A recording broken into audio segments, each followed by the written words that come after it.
ಓಂ ನಮೋ ಭಗವತೆ ಪರಾಯ ಸತ್ಯಾಯ. ಭಾಗವತದ 3ನೇ ಸ್ಕಂದದ 1ನೇ ಅಧ್ಯಾಯದ ಶ್ರವಣ ಈಗ ನಡೆದಿದೆ. ಅದರಲ್ಲಿ 27ನೇ ಶ್ಲೋಕದಿಂದ ಆರಂಭಿಸಿ ಇವತ್ತು ನಾವು ಮುಂದುವರಿಬೇಕಾಗಿದೆ. ತೀರ್ಥಯಾತ್ರೆಗೆ ಹೊರಟು ನಿಂತಹ ವಿದುರ ಮತ್ತು ಉದ್ಧವ ಇವರಿಬ್ಬರಿಗೂ ಯಮುನಾ ನದಿಯ ತೀರದಲ್ಲಿ ಸಂದರ್ಶನ ಆಯಿತು. ವಿದುರ ಈ ಉದ್ಧವನನ್ನು ಯಾದವರೆಲ್ಲರೂ ಕುಶಲಿಗಳಾಗಿದ್ದಾರೋ ಹೇಗೆ ಅನ್ನೋದನ್ನು ಕೇಳಿದ. ಬಲರಾಮಕೃಷ್ಣರಿಬ್ಬರು ಕುಶಲಿಗಳಾಗಿದ್ದಾರಾ ಅಂತ ಮೊದಲು ಕೇಳಿದ್ದ. ಅದಾದಮೇಲೆ ಈಗ ಕೇಳ್ತಾನೆ,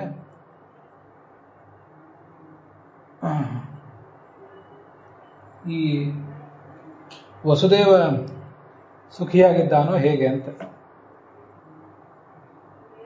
ಕುರುವಂಶದವರಾದ ನಮಗೆ ಬಹಳ ಆಪ್ತನಾದವನು ಈ ವಸುದೇವ. ತನ್ನ ಎಲ್ಲ ಸಹೋದರಿಯರನ್ನು ತುಂಬು ಮನಸ್ಸಿನಿಂದ ಪ್ರೀತಿಸುವವನು, ತಂದೆಯಂತೆ ಅವನು. ತಂದೆ ಹೇಗೆ ಮಕ್ಕಳಿಗೆ ಬೇಕಾದ್ದೆಲ್ಲವನ್ನು ದೊರಕಿಸಿಕೊಡ್ತಾನೋ ಹಾಗೆ ವಸುದೇವನು ಕೂಡ ತನ್ನ ಸಹೋದರಿಯರು ಎಲ್ರಿಗೂ ಕೂಡ ಬೇಕಾದ್ದೆಲ್ಲವನ್ನು ಕೊಡುವಂಥವನು.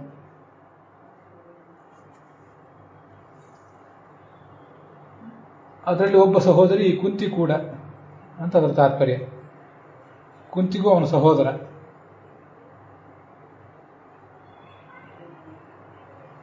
ಹೀಗೆ ಆ ಸಹೋದರಿಯರೆಲ್ಲರನ್ನೂ ಅವನು ತುಂಬ ಪ್ರೀತಿಸ್ತಾನೆ, ಅವರ ಗಂಡಂದ್ರನ್ನೂ ಗೌರವಿಸ್ತಾನೆ, ಎಲ್ಲ ಬೇಕಾದ್ದೆಲ್ಲವನ್ನು ಕೊಡ್ತಾನೆ. ಅವನೀಗ ಕುಶಲಿಯಾಗಿದ್ದಾನೋ ಹೇಗೆ ಅಂತ ಅಲ್ಲಿ ಪ್ರಶ್ನೆ.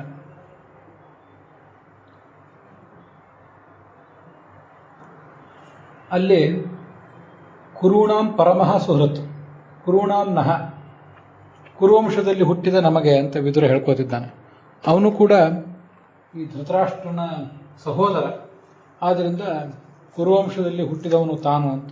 ಅವನು ಕ್ಷತ್ರಿಯ ಅಲ್ಲದೆ ಇರಬಹುದು, ಆದರೆ ಒಬ್ಬನೇ ತಂದೆ ವೇದವ್ಯಾಸನಿಗೆ ಹುಟ್ಟಿದವರು ಪಾಂಡು, ಧೃತರಾಷ್ಟ್ರ ಮತ್ತು ವಿದುರ.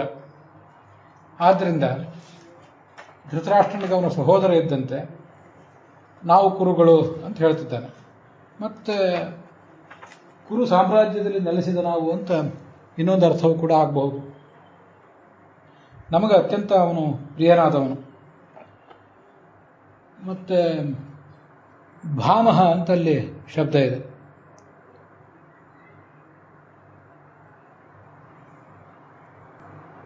ಅಥವಾ ಭಾವ ಅಂತ ಶಬ್ದ ಇದೆ. ಭಾವ ಅಂದರೆ ಪೂಜ್ಯ ಅಂತ ಅರ್ಥ ಹೇಳಿದ್ದಾರೆ ಶ್ರೀಧರರು. ಅಥವಾ ಭಾವ ಅಂದರೆ ಭಗಿನಿ ಭರ್ತ, ನಮ್ಮ ಸಹೋದರಿಯ ಗಂಡ ಯಾರಿದ್ದಾರೆ ಅವರೆಲ್ಲರನ್ನೂ, ಅಕ್ಕನ ತಂಗಿಯರ ಗಂಡಂದರೆಲ್ಲರನ್ನು ಕೂಡ ಭರ್ತ ಅಂತ ಕರೀತಾರೆ. ಕುಂತಿ ವಸುದೇವನ ಸಹೋದರಿ. ಆದ್ದರಿಂದ ಸಂಬಂಧದ ದೃಷ್ಟಿಯಿಂದ ವಸುದೇವನ ಪತ್ನಿಯಾದ ದೇವಕಿಯು ಕೂಡ ಪಾಂಡು ಮಹಾರಾಜನಿಗೆ ತಂಗಿಯಾದಂತೆ. ಆ ಪಾಂಡು ಮಹಾರಾಜನಿಗೆ ತಂಗಿ ಎನಿಸಿಕೊಳ್ಳಬಹುದಾದ ದೇವಕಿಯ ಗಂಡ ಈ ವಸುದೇವ. ಅವನು ಆ ದೃಷ್ಟಿಯಿಂದ ಭಾವ. ವಸುದೇವನಿಗೂ ಪಾಂಡುವಿಗೂ ಏನು ಸಂಬಂಧ ಇದೆಯೋ ಅದೇ ಸಂಬಂಧವೇ ವಿದುರನಿಗೂ ಕೂಡ ಇದ್ದೇ ಇದೆ. ಆದ್ದರಿಂದ ಅವನನ್ನು ಭಾವ ಅಂತ ಹೇಳಿದ್ದಾರೆ. ಇದು ವೀರರಾಘವರು ಮತ್ತು ಶ್ರೀಧರರು ಇಬ್ಬರೂ ಕೂಡ ಬರೆಯುವಂಥ ಅರ್ಥ. ಆದರೆ ವೀರರಾಘವರು ಭಾಮ ಅನ್ನೋ ಶಬ್ದವನ್ನು ಇಟ್ಕೊಂಡಿದ್ದಾರೆ, ಶ್ರೀಧರರು ಭಾವ ಅಂತ ಇಟ್ಕೊಂಡಿದ್ದಾರೆ. ಅವರ ಪಾಠದಲ್ಲಿಯೂ ಕೂಡ ಏನಾದರೂ ಪಾಠಾಂತರಗಳಿರಬಹುದು, ಅದನ್ನು ನಾವು ಸುಲಭವಾಗಿ ನಿರ್ಧಾರ ಮಾಡಲಿಕ್ಕಾಗೋದಿಲ್ಲ. ಏನೇ ಇದ್ದರೂ ಭಾಮ ಮತ್ತು ಭಾವ ಎಂಬ ಎರಡೂ ಶಬ್ದಗಳಿಗೆ ಒಂದೇ ಅರ್ಥ. ಅದು ಹೇಗೆ ಅಂದರೆ, ಈ ತಂಗಿಯ ಅಥವಾ ಅಕ್ಕನ ಗಂಡ ಅಂತ ಒಂದರ್ಥ, ಇನ್ನೊಂದು ಪೂಜ್ಯನಾದವನು, ಗೌರವಕ್ಕೆ ಪಾತ್ರನಾದವನು ಅಂತ ಅದರ ಅರ್ಥ. ತ್ರಿಕಾಂಡ ಶೇಷ ಇತ್ಯಾದಿ ಅಮರಕೋಶ ಮೊದಲಾದ ಕಡೆ ಬೇರೆ ಬೇರೆ ಕಡೆನೂ ಕೂಡ ಭಾವ ಅಂದರೆ ಗೌರವಿತೆ, ಗೌರವಕ್ಕೆ ಪಾತ್ರನಾದವನು. ಹಾಗೆ ಯಾವುದೇ ಒಬ್ಬ ವ್ಯಕ್ತಿ, ಒಂದು ಜೀವ ಅಂತೊಂದು ಅರ್ಥ, ಪದಾರ್ಥ ಅಂತ ಅರ್ಥ ಇದೆ. ಹಾಗೆಯೇ ಮನಸ್ಸಿನ ಒಂದು ಭಾವನೆ ಅಂತಲೂ ಕೂಡ ಅದಕ್ಕೆ ಅರ್ಥ ಆಗ್ತದೆ. ಮತ್ತೆ ಭಾಮ ಅನ್ನೋ ಶಬ್ದಕ್ಕೂ ಕೂಡ ದೀಪ್ತಿ, ಪ್ರಕಾಶ ಅಂತ ಹೀಗೆ ಅರ್ಥ ಇದೆ. ಭಾಮ ಅನ್ನೋ ಶಬ್ದಕ್ಕೆ ಸೋದರಿಯ ಗಂಡ ಅಂತ ಹೀಗೆ ಕೂಡ ಅರ್ಥ ಇದೆ. ಭಾವ ಅನ್ನೋ ಶಬ್ದ ಹಾಗೆ ಭಾಮ ಎಂಬ ಶಬ್ದ ಎರಡಕ್ಕೂ ಕೂಡ ಹೀಗೆ ಒಟ್ಟಾರೆ ಪೂಜ್ಯನಾದವನು ಮತ್ತು ಗೌರವಕ್ಕೆ ಪಾತ್ರನಾದವನು ಅದು ಒಂದೇ ಅರ್ಥ. ಇನ್ನೊಂದು ಸಹೋದರಿಯ ಗಂಡ, ಇವೆರಡೂ ಅರ್ಥಗಳು ಬರ್ತವೆ. ಎರಡು ಅರ್ಥಗಳು ಮುಖ್ಯವಾಗಿ. ಗೌರವಕ್ಕೆ ಪಾತ್ರನಾದ ಒಬ್ಬ ವ್ಯಕ್ತಿ ಅಥವಾ ಸಹೋದರಿಯ ಗಂಡ, ಈ ಎರಡೂ ಅರ್ಥಗಳು ಬರ್ತವೆ. ಅದು ನೇರವಾಗಿ ಶಬ್ದದಿಂದ ಸಹೋದರಿಯ ಗಂಡ ಅಂತ ಬರೋದಿಲ್ಲ, ಅದೊಂದು ರೂಢ ಶಬ್ದ ಅಷ್ಟೇ. ಸಹೋದರಿಯ ಗಂಡ ಅನ್ನೋದು ರೂಢ ಶಬ್ದ.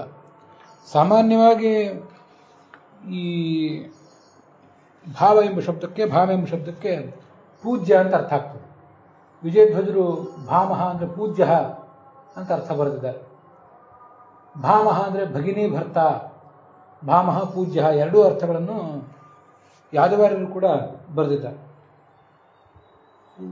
ಸಹೋದರಿಯ ಗಂಡ ಅಂತನ್ನೋದೇನಿದೆ ಅದೊಂದು ರೂಢವಾದಂತಹ ಅರ್ಥ. ಭಾವ ಅನ್ನೋ ಶಬ್ದ ಏನಿದೆಯಲ್ಲ, ಭಾವ ಎಂಬ ಶಬ್ದ ಮತ್ತು ಭಾಮ ಎಂಬ ಶಬ್ದಗಳಿಗೆ ಪೂಜ್ಯ ಅನ್ನೋ ಅರ್ಥ ಏನಿದೆಯಲ್ಲ ಅದು ಆ ಶಬ್ದದಿಂದ ಕಾಣಿಸ್ತದೆ. ಅದು ಹೇಗೆ ಅಂದರೆ, ಭಾವ ಎಂಬ ಶಬ್ದಕ್ಕೆ ಸದ್ಭಾವ, ಒಳ್ಳೆಯ ಭಾವನೆ ಅಂತ ಹೀಗೆ ಅರ್ಥ. ಅಭಾವ ಅಂದರೆ ಇಲ್ಲದೇ ಇರಬೇಕೆ, ಕೊರತೆ, ದುರ್ಭಾವನೆ, ಹೀಗೆಲ್ಲ. ಭಾವ ಅಂದರೆ ಸದ್ಭಾವನೆ. ಹೀಗೆ ಭಾವ ಅಂದರೆ ಉತ್ತಮವಾದಂಥ ಒಂದು ಗುಣ. ಆ ಗುಣವನ್ನು ಹೊಳ್ಳಿದವನು ಯಾರಿದ್ದಾನೆ ಅವನನ್ನು ಭಾವ ಅಂತ ಹೇಳ್ತಾರೆ. ಹಾಗೆ ಭಾಮ ಎಂಬ ಶಬ್ದಕ್ಕೂ ಕೂಡ ಕಾಂತಿ ಇತ್ಯಾದಿ ಅರ್ಥಗಳಿವೆ. ಆದ್ದರಿಂದಲೇ ಈಗ ಶ್ರೀಮಾನ್ ಎಂಬ ಶಬ್ದಕ್ಕೆ ಏನು ಅರ್ಥ ಬರಬೇಕೋ ಅದೇ ಶಬ್ದವೇ ಭಾಮ ಎಂಬ ಶಬ್ದಕ್ಕೂ ಕೂಡ ಬರ್ತದೆ. ಶ್ರೀಮಾನ್ ಎಂಬಲ್ಲಿ ಕೂಡ ಶ್ರೀ ಅಂದರೆ ಬೆಳಕು ಅಂತಲೇ ಅರ್ಥ, ನಮಗದು ಗೊತ್ತಿದೆ. ಹೀಗೆ ಶ್ರೀಮಾನ್ ಎಂಬ ಶಬ್ದದ ಅರ್ಥವೇ ಭಾಮ ಎಂಬ ಶಬ್ದಕ್ಕೂ ಕೂಡ ಬರ್ತದೆ. ಆ ಬೆಳಕು ಉಳ್ಳವನೇ ಭಾಮ ಮತ್ತು ಸಹೋದರಿಯ ಗಂಡ. ಇನ್ನು ಭಾವ ಅಂದರೆ ಉತ್ತಮವಾದ ಒಂದು ಗುಣಧರ್ಮ, ಆ ಗುಣಧರ್ಮ ಉಳ್ಳವನೇ ಭಾವ. ಸಾಮಾನ್ಯವಾಗಿ ಬೀಗರಾದವರನ್ನು, ತಂಗಿಯನ್ನು ಎಲ್ಲಿ ಕೊಟ್ಟಿರ್ತೀವಿ ಅಥವಾ ಅಕ್ಕನನ್ನು ಎಲ್ಲಿ ಕೊಟ್ಟಿರ್ತೀವಿ ಅವರನ್ನು ಇಂಥ ಒಂದು ಉತ್ತಮ ಶಬ್ದದಿಂದ ಗೌರವಿಸುವುದು ಪದ್ಧತಿ. ಹಾಗೆ ಭಾಮ ಎಂಬ ಶಬ್ದ ನಮ್ಮಲ್ಲಿ ಬಳಕೆಯಲ್ಲಿರೋದು ಕಡಿಮೆ, ಆದರೆ ನಾವು ಅದನ್ನು ತಗೊಳ್ಬೇಕು. ಭಾವ ಎಂಬ ಶಬ್ದ ಅಕ್ಕನ ಗಂಡ ಇವ್ರನ್ನೆಲ್ಲರನ್ನು ಕುರಿತು ಭಾವ ಎಂಬ ಶಬ್ದ, ಭಾವ ಮೈದುನ, ಹೆಂಡತಿಯ ಸಹೋದರನನ್ನು ಭಾವ ಮೈದುನ ಅಂತ ಹೇಳೋದೆಲ್ಲ ರೂಢಿಯಲ್ಲಿದೆ.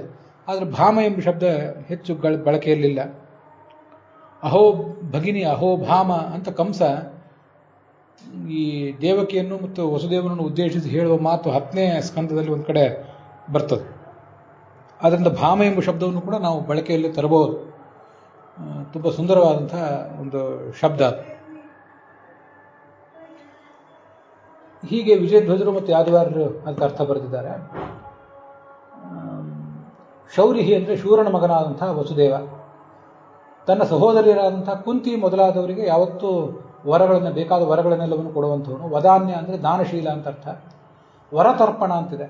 ಆ ವರತರ್ಪಣ ಅಂತ ಅನ್ನೋದಕ್ಕೆ ಆಚಾರ್ಯರು ಭಾಗವತ ತಾತ್ಪರ್ಯ ಬರೆದಿದ್ದಾರೆ. ವರ ಅಂದರೆ ವರಗಳನ್ನು ಕೊಡುವುದು ಅಂತ ಅರ್ಥ ಅಲ್ಲ. ವರ ಅಂದರೆ ಭರ್ತ್ರ, ಗಂಡ.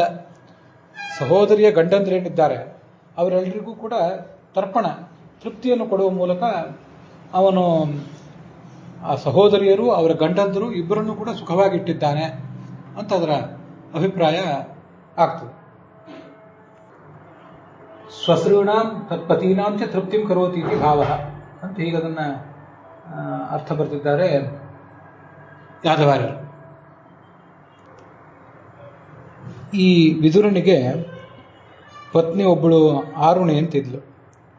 ಅವಳ ಸಹೋದರನೇ ಈ ವಸುದೇವ. ತಾತ್ಪರ್ಯ ನಿರ್ಣಯ, ಮಹಾಭಾರತ ತಾತ್ಪರ್ಯ ನಿರ್ಣಯದಲ್ಲಿ 11ನೇ ಅಧ್ಯಾಯದಲ್ಲಿ 162ನೇ ಶ್ಲೋಕದಲ್ಲಿ ಆಚಾರ್ಯರು ಅದನ್ನು ಹೇಳಿದ್ದಾರೆ. ವಸುದೇವನ ತಂದೆ ಶೂರ ಏನಿದ್ದ, ಆ ಶೂರನಿಗೆ ಒಬ್ಬಳು ಶೂದ್ರ ವರ್ಣದ ಪತ್ನಿಯೂ ಇದ್ಲು. ಅಲ್ಲಿ ಹುಟ್ಟಿದವಳು ಆರುಣಿ ಅಂತನ್ನುವಳು. ಅವಳನ್ನು ವಿದುರ ಮದುವೆ ಮಾಡಿಕೊಂಡಿದ್ದ. ಹೀಗೆ ಶೂರನ ಮಗನಾದಂಥ ವಸುದೇವನಿಗೆ ಶೂರನ ಮಗಳೇ ಆದಂಥ ಈ ಆರುಣಿ ಅನ್ನುವಳು ಸಹೋದರಿ. ತಾಯಿಯಂದರು ಬೇರೆ ಬೇರೆ ಅಷ್ಟೆ. ವಸುದೇವನ ತಾಯಿ ಕ್ಷತ್ರಿಯಳು, ಮತ್ತು ವಿದುರನ ಈ ಆರುಣಿಯ ತಾಯಿ ಶೂದ್ರಳು. ಇಷ್ಟೇ ವ್ಯತ್ಯಾಸ. ತಂದೆ ಒಬ್ಬನೇ. ಆದ್ದರಿಂದ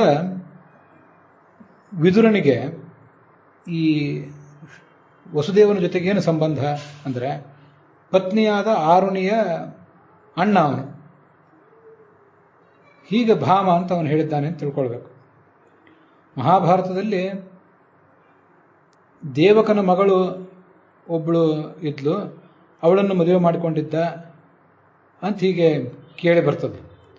ಅವಳಿಗೆ ಸುಲಭ ಅಂತೂ ಕೂಡ ಕೆಲವರು ಹೇಳ್ತಾರೆ. ಮಹಾಭಾರತದಲ್ಲಿ ಅದು ಕಾಣಿಸೋದಿಲ್ಲ. ಸುಲಭ ಅಂತ ಒಂದು ಹೆಸರನ್ನು ಕೆಲವರು ಹೇಳ್ತಾರೆ. ಆದರೆ ತಾತ್ಪರ್ಯ ನಿರ್ಣಯ ಹೇಳುವಂತೆ ಅವಳು ಮೂಲತಃ ಹುಟ್ಟಿನಿಂದ ಶೂರರಾಜನ ಮಗಳು. ದೇವಕನಿಗೆ ಸಾಕು ಮಗಳಾಗಿರುವ ಸಾಧ್ಯತೆ ಇದೆ ಅಂತ ಹೇಳ್ತಾರೆ ಪುರಾಣಿಕಾಚಾರ್ಯರು.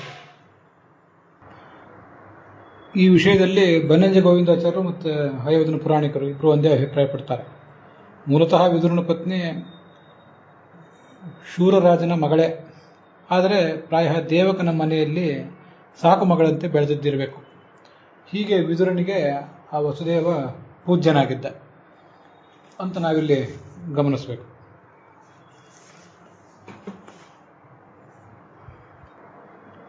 ಆಚಾರ್ಯರು ಇಲ್ಲಿ ವರ ಅಂತ ಶಬ್ದ ಗಂಡ ಅನ್ನೋ ಅರ್ಥವನ್ನು ಹೇಳ್ತದೆ ಅಂತ ಹೇಳಿದ್ರಲ್ಲ, ಅದರಿಂದ ನಾವೇನು ತಿಳ್ಕೋಬಹುದು ಅಂದರೆ, ವರ ಅಂದರೆ ಕೇವಲ ಅದು